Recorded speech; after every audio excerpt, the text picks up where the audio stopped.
She called me broke on her wedding day, so I played her father's final message. They say a mother's love is unconditional until it's betrayed. I raised my daughter with dignity, modesty, and the values her late father died protecting. I never flaunted wealth, never spoiled her, because I wanted her to become a woman of character, not greed. But on her wedding day, in front of chandeliers and champagne flutes, I saw who she had become. And she had the audacity to call me broke. The ballroom was packed with laughter and clinking glasses. Her groom's family aristocrats with polished shoes and plastic smiles whispered about my simple dress and the fact that I'd arrived in a taxi.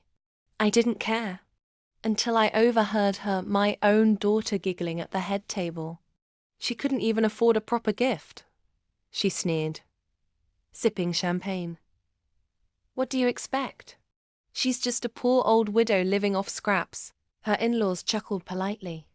At least she raised you well, one said. She rolled her eyes.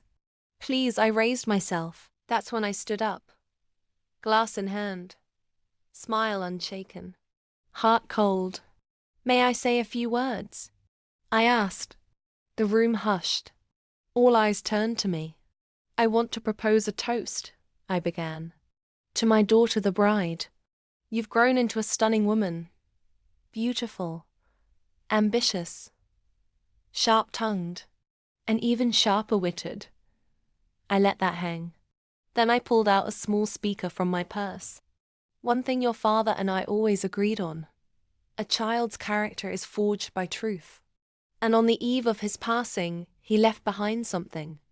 Just in case you forgot who you are. I hit play. His voice filled the room. Sweetheart, if you're hearing this, it means your mother felt it was time. We never told you about the fortune, not because we didn't trust you, but because we wanted you to live a life of purpose. But now you must know, the family trust holds $86 million. You are the sole heir. If and only if you remain humble, kind, and grateful to your mother. If not, everything goes to charity. Gasps echoed around the hall. The groom paled. His father sat straighter in his chair. But I wasn't done. I looked her dead in the eyes. Unfortunately, darling, I've just updated the will. I pulled out a notarized document and handed it to the officiant. As of this morning, due to your recent revelations, the inheritance will now be split half to women's education funds worldwide, and the other half to foster homes. Her mouth dropped open. Her hands trembled. You always thought I had nothing, I said softly.